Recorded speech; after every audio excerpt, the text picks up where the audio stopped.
नमस्कार। देश प्रदेश के इस खास सेगमेंट में आपका बहुत बहुत स्वागत है। मैं हूं आपके साथ जया कौशिक त्रिवेदी। सबसे पहले बात करते हैं उत्तर प्रदेश के कानपुर के चर्चित पुलिस हत्याकांड की, जहां कानपुर में पुलिस के कातिल विकास दुबे से जुड़ी नई नई जानकारियां सामने आ रही हैं, जो इस बात को पुख्ता कर रही हैं कि उसके सर पर किसी तरह का खून सवार था। पुलिस के मुताबिक दबिश के लिए गई टीम के सदस्यों से हथियार छीने गए और उन्हीं हथियारों से पुलिसकर्मियों के शरीर पर गोलियां दागी गई। कानपुर के बिकरू गांव में विकास के घर पहुंची पुलिस से विकास के गुंडों ने एक AK-47, एक इंसास राइफल, एक ग्लॉक पिस्टल और 2 9mm पिस्टल छीन ली थी। पुलिस वालों को उनके ही असलहों से मार डाला गया। पोस्टमार्टम रिपोर्ट से पता चलता है 54 साल के डिप्टी SP देवेंद्र मिश्रा को पकड़कर उनका सिर गोली से उड़ा दिया गया। उनके सीने, पेट और दाहिने पैर में गोलियां मारी गईं। सारी गोलियां आर पार हो गईं, जिस्म में कोई नहीं मिली। 26 साल के सिपाही जितेंद्र का जिस्म उसके AK-47 से छलनी कर दिया गया। 32 साल के सब इंस्पेक्टर अनूप कुमार को 7 गोलियां मारी गईं। 23 साल के सिपाही बबलू कुमार को .315 बोर की राइफल से माथे और सीने पे गोली मारी गई। 24 साल के सिपाही राहुल कुमार के जिस्म में .315 बोर की राइफल से 4 गोलियां मारी गईं। 35 साल के सिपाही सुल्तान को .315 बोर की राइफल से 5 गोलियां मारी गईं। 48 साल के सब इंस्पेक्टर नेबूलाल के जिस्म से पोस्टमार्टम में 4 बुलेट्स निकली। 42 साल के सब इंस्पेक्टर महेश कुमार यादव का जिस्म 5 गोलियों से छलनी था। पुलिस से लूटे गए 5 असलहों में से सिर्फ एक 9mm पिस्टल ही बरामद हुई है। बाकी 4 असलहे नहीं मिल पाए।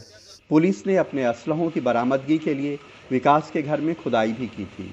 पुलिस को जानकारी मिली थी कि पुलिस के लूटे हुए असले ये भागते समय जो है अपने मकान के नीचे कुछ बंकर इसके बने हुए हैं, उसमें दबा करके गए हैं। और साथ ही ये अपराधी इस तरह से कुछ लोग जो है ब्लैक मनी को दीवारों में चुन करके रखते हैं, इसी तरह ये अपराधी दीवारों में असलों को और कारतूसों को चुनवा करके रखता है। पुलिस को इस तरह की सूचना थी। इसी सूचना पर पुलिस ने इसकी कुछ यहाँ पर खुदाई और दीवारों को तोड़ने का काम किया था और उसमें पुलिस को काफ़ी मात्रा में जो है भारी मात्रा में कुछ हथियार और बारूद बरामद हुए।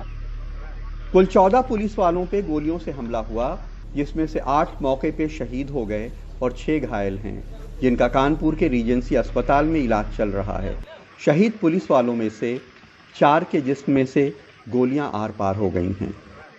कानपुर में अरुण अग्रवाल, साहिब आलम और लखनऊ में कैमरामैन राजेश गुप्ता के साथ कमाल खान, NDTV इंडिया। उत्तर प्रदेश के गाजियाबाद के मोदी नगर में एक फैक्ट्री में धमाका हुआ है। मोदी नगर के बखरवा जिले में मोमबत्ती की फैक्ट्री में आग लगने से रविवार को 7 लोगों की मौत हो गई, जबकि 4 लोग घायल हो गए। इस हादसे को लेकर मुख्यमंत्री योगी आदित्यनाथ ने शोक प्रकट किया है और पीड़ितों को राहत के आदेश दे दिए हैं।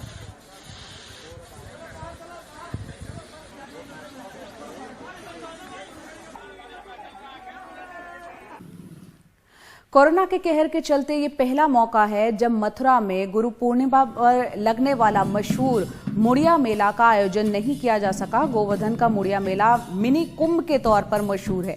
इस आयोजन पर देश के कोने कोने से श्रद्धालु अपने आराध्य गिरिराज की 21 किलोमीटर की यात्रा करने के लिए पहुंचते हैं। बताया जाता है कि करीब 450 साल से इस मेले का परंपरागत तरीके से हर बार आयोजन किया जाता है, लेकिन इस बार कोविड की महामारी के मद्देनजर इतिहास में पहली बार इस मेले का आयोजन मुमकिन नहीं हो पाया। आज सावन का पहला सोमवार है। वाराणसी के काशी विश्वनाथ मंदिर में भगवान शिव को जलाभिषेक करने के लिए भक्त पहुंच रहे हैं। पहले सोमवार को 2 लाख भक्त दर्शन के लिए आते थे, लेकिन इस बार कोरोना को देखते हुए सिर्फ 25,000 लोगों को ही इजाजत दी गई है। किसी भी श्रद्धालु को गर्भगृह तक जाने की अनुमति नहीं है। हर 6 घंटे पर मंदिर को सैनिटाइज भी किया जाएगा। उत्तर प्रदेश के मुख्यमंत्री योगी आदित्यनाथ ने गोरखपुर के मानसरोवर मंदिर में भगवान शिव को जलाभिषेक किया, उनकी पूजा अर्चना की। मुख्यमंत्री ने रविवार को गुरु पूर्णिमा के मौके पर यहां गुरु गोरक्षनाथ मंदिर में पूजा अर्चना भी की। और अब बात करते हैं बिहार की। आरजेडी के स्थापना दिवस पर नेता प्रतिपक्ष तेजस्वी यादव ने कहा कि सभी लालू जी की कमी को महसूस कर रहे हैं। चुनाव से पहले तेजस्वी हर रोज नीतीश सरकार पर निशाना साधते हुए नजर आ रहे हैं और इसी दौरान उन्होंने महंगे पेट्रोल डीजल का भी मुद्दा उठाया। तेजस्वी यादव अपने कार्यकर्ताओं से लालू की विचारधारा को फैलाने की अपील भी कर रहे हैं। राष्ट्रीय जनता दल ने रविवार को अपना 24वां स्थापना दिवस मनाया। पटना में मॉनसून सक्रिय हो चुका है। कल के बाद आज भी यहां पर अच्छी बारिश होने की संभावना पटना में जताई जा रही है। बारिश के कारण कई इलाकों में सड़कों पर पानी जमा हो चुका है। इसी तरह की स्थिति 10 जुलाई तक रहने की उम्मीद है।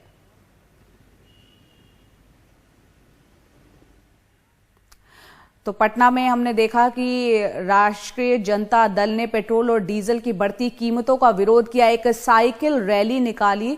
इस साइकिल रैली में तेजस्वी यादव और तेजप्रताप यादव के साथ जो है उनकी पार्टी के कई समर्थक भी मौजूद थे। कुछ दिन पहले ही तेजस्वी ने वहां पर पहले भी जो है साइकिल रैली निकाली थी और एक बार फिर कल ये रैली निकाली। और अब बात करते हैं झारखंड की। कोरोना की वजह से इस बार सावन में झारखंड के भी मशहूर देवघर के बाबा वैद्यनाथ के मंदिर में श्रद्धालु नहीं जा सकेंगे। इस बार सावन के मेले के आयोजन की भी इजाजत नहीं दी गई है और न ही कांवड़ियों को सुल्तानगंज से देवघर तक परंपरागत तरीके से कांवड़ ले जाने की इजाजत दी गई है। ऐसे में लोग महादेव के वर्चुअल दर्शन सिर्फ इंटरनेट पर ही कर सकेंगे। बाबा वैद्यनाथ मंदिर में पूजा अर्चना भी सिर्फ सुबह और शाम को ही हो सकेगी। चीनी सामान के बहिष्कार के दौर में इस वक्त साइकिल और कलपुर्जों के निर्माता पंजाब के एमएसएमई सेक्टर में सरकारी मदद की उम्मीद कर रहे हैं ताकि वो इन हालात का ज्यादा से ज्यादा फायदा उठा सके। और इसी बीच हीरो साइकिल के चेयरमैन और मैनेजिंग डायरेक्टर पंकज मुंजाल ने चीन के साथ 900 करोड़ के व्यापार से हाथ धोने का ऐलान कर दिया है। अगर सरकारी मदद नहीं मिली तो चीन से आयात होने वाले सामानों के बंद होने से भारत में साइकिल के 7,000 करोड़ के उद्योग को तगड़ा झटका लग सकता है। कोरोना महामारी के वक्त सोशल डिस्टेंसिंग के दौर में साइकिल उद्योग को बढ़ावा मिलने की उम्मीद की जा रही थी। भारत में साइकिल उद्योग के मार्केट लीडर हीरो साइकिल को तो इससे उनके मार्केट शेयर में 40-50 से लेकर 60% बढ़ोतरी तक की उम्मीद थी। जो आदमी जिम में नहीं जा सका, वो क्राउडेड जिम में कोरोना वायरस स्प्रेड करने का इम्पैक्ट होता है, वो चीज़ है, वहाँ पे साइकिलिंग के लिए जा रहे हैं। हम 18,000 साइकिल बनाते थे पहले रोज के, टुडे द डिमांड इज 20,000, 21,000। लेकिन लद्दाख में भारत चीन सीमा पर तनाव के बाद हालात एक बार फिर बदल गए हैं।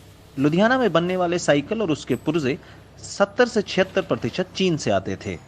लोकल एमएसएमईज भी ये कल पुर्जे बनाते हैं, लेकिन वो खुद लॉकडाउन की मार से उबर रहे हैं और फिलहाल चीन से आ रहे सामानों की कमी की पूर्ति करने की हालात में नहीं नजर आते। ਜਿਹੜੀ ਗੱਲ ਕਰਦਾ ਮੈਂ ਸਾਈਕਲ ਇੰਡਸਟਰੀ ਪਿਛਲੇ 3 ਮਹੀਨਿਆਂ ਦੇ ਲੋਕਡਾਊਨ ਦੇ ਪੀਰੀਅਡ ਦੇ ਵਿੱਚ ਬੜਾ ਇਸ ਇੰਡਸਟਰੀ ਨੇ ਪ੍ਰੋਬਲਮਸ ਸਹੀਆਂ ਨੇ। ਮੈਂ ਗੱਲ ਕਰਦਾ ਬਾ ਇੱਕ ਪਾਸੇ ਸਰਕਾਰ ਨੇ ਕਰਫਿਊ ਲਗਾਤਾ, ਦੂਸਰੀ ਤਰਫ ਫੈਕਟਰੀਆਂ ਨੂੰ ਖੋਲ੍ਹਣ ਦੀ ਇਜਾਜ਼ਤ ਦੇਤੀ, ਤੀਸਰਾ ਸਰਕਾਰ ਨੇ ਫ੍ਰੀ ਟ੍ਰੇਨਾਂ ਚਲਾ ਕੇ ਲੇਬਰ ਨੂੰ ਪਿੰਡਾਂ ਦੇ ਵਿੱਚ ਭੇਜਣਾ ਸ਼ੁਰੂ ਕਰ ਦਿੱਤਾ, ਜਿਹਦੇ ਨਾਲ ਜਿਹੜੀ ਸਾਈਕਲ ਇੰਡਸਟਰੀ 100% ਖੁੱਲ੍ਹ ਕੇ 20% प्रोडक्टिविटी पे आई। साइकिल उद्योग के आंकड़ों पर नजर डालें तो भारत हर साल 1 करोड़ 80 लाख साइकिल बनाता है। पंजाब में देश के 92% साइकिल के कलपुर्जे बनते हैं, जबकि 75% साइकिल का उत्पादन होता है। पिछले 5 सालों में 70 से 76% साइकिल के पुर्जे चीन से आयात किए गए हैं। साइकिल उद्योग को यहाँ सरकार से मदद की उम्मीद है। सरकार टेक्नोलॉजी की बेहतरी का वादा कर रही है, लेकिन चीनी आयात पर रोक लगाने से उसे आर्थिक तौर पर बड़ा झटका लग सकता है। देखिए, ऐसा है कि लोग तैयार हैं इसके लिए, लेकिन सरकार को अपना मन बनाना होगा।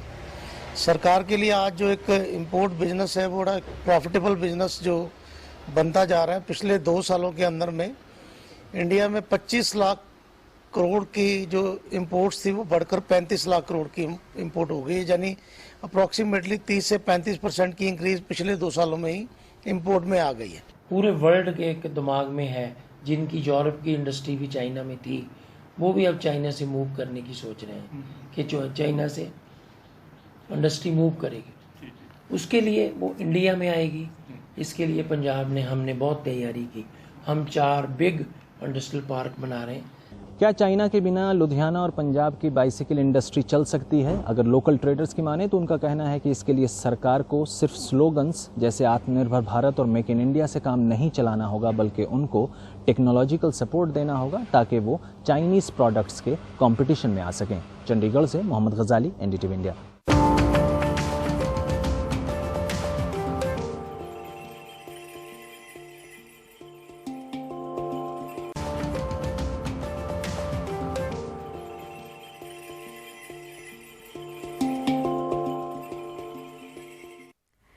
मध्य प्रदेश में हाल ही में कैबिनेट विस्तार हुआ और उसके बाद से लगातार बीजेपी में असंतोष की खबरें आ रही हैं। कहा जा रहा है कि कई क्षेत्रों में विरोध की भी चिंगारी सुलग रही है।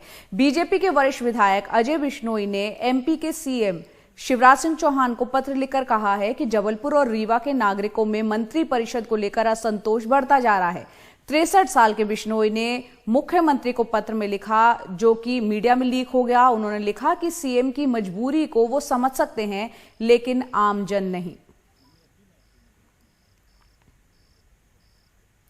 मध्य प्रदेश के छोटे से कस्बे मेहगांव के बिहड़ी गांव अजनौल की रहने वाली होनहार लड़की रोशनी भदौरिया ने जी तोड़ मेहनत कर वो कर दिखाया जिसका विद्यार्थी अक्सर ख्वाब देखते हैं।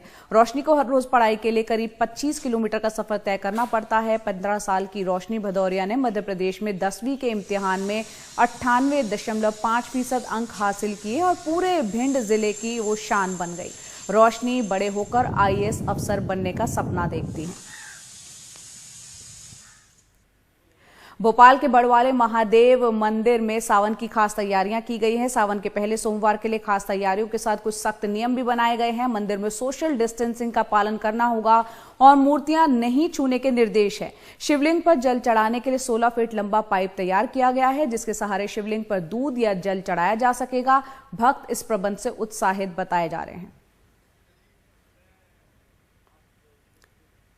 भोपाल सहित पूरे मध्य प्रदेश में रह रहकर बारिश इस वक्त हो रही है। सामान्य से ज्यादा बारिश होने का अनुमान यहां पर लगाया जा रहा है। मध्य प्रदेश मौसम विभाग के वैज्ञानिक के अनुसार पिछले 24 घंटों में वर्षा की स्थिति में थोड़ी वृद्धि हुई है और प्रदेश का छतरपुर, होशंगाबाद, भोपाल इन संभागों में कई जगह अच्छी बारिश दर्ज की गई है। मौसम विभाग का कहना है कि आने वाले 4 दिनों में उम्मीद करते हैं कि यहाँ पर वर्षा की यानी बारिश की गतिविधि में बढ़ोतरी होगी और अच्छी खासी यहाँ पर बरसात होने की संभावना है। लद्दाख जो है आमतौर पर इस वक्त पर्यटकों से गुलजार रहता था, लेकिन कोरोना वायरस के चलते पर्यटन उद्योग वो है पूरी तरह से ठप हो गया है। चीन के साथ तनाव तो चल ही रहा है, पर्यटकों के आने की बाकी उम्मीद भी अब ना के बराबर हो गई है।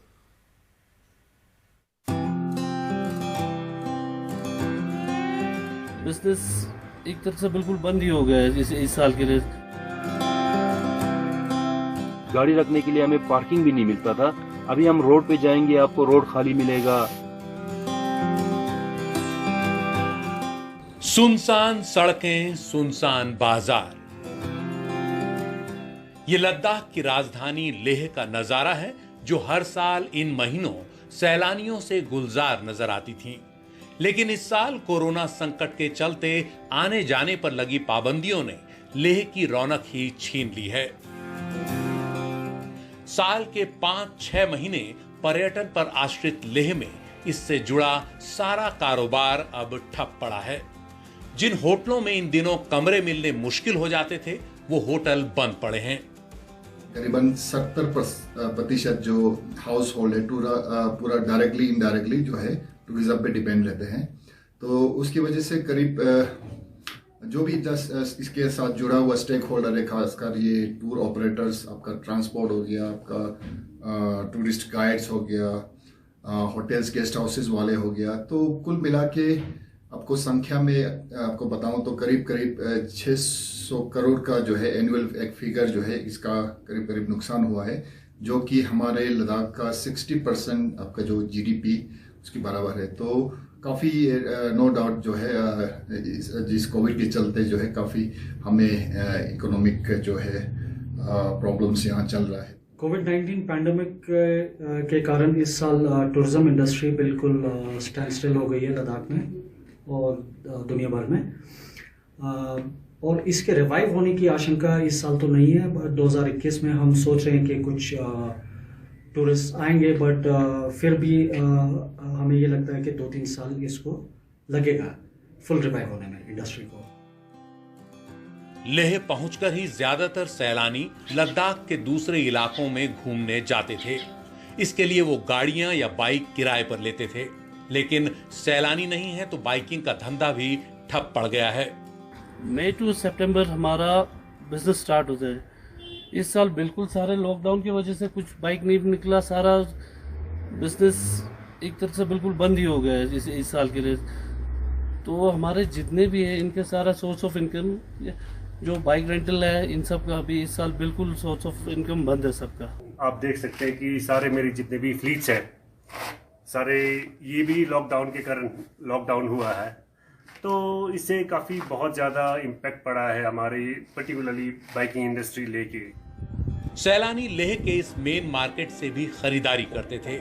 आसपास के गांवों से यहां आने वाली ताजी सब्जियां, फल और दूसरा सामान खरीदने वाले भी अब काफी कम हैं। तो बहुत डिस्टर्ब हो गया, कुछ जाएगा बाजार में टाइम में एक बिजनेस बहुत करेंगे, बहुत घटा में काम किया इसका।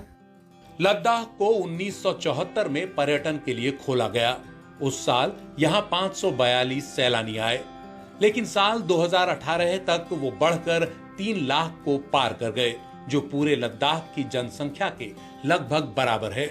लेकिन पिछले साल 2019 में पहले आम चुनाव और फिर जम्मू कश्मीर के पुनर्गठन की वजह से सैलानियों की तादाद घटकर 2,30,000 पर आ गई और इस साल तो लगभग सभी कुछ बंद है। ऊपर से चीन के साथ सीमा पर तनाव ने अगले कुछ महीनों में पर्यटकों के आने की रही सही उम्मीद भी खत्म कर दी है। इन हालात में सरकार को तो लेह के पर्यटन कारोबारियों के लिए कुछ न कुछ सोचना ही होगा, लेकिन साथ ही खुद लेह के लोगों को भी सोचना होगा कि सिर्फ पर्यटन पर ही पूरी तरह आश्रित रहना ठीक नहीं। आजीविका के कुछ पारंपरिक विकल्पों को भी बनाए रखना होगा। लेह से सुब्रत शर्मा के साथ सुशील बहुगुणा की रिपोर्ट, NDTV इंडिया।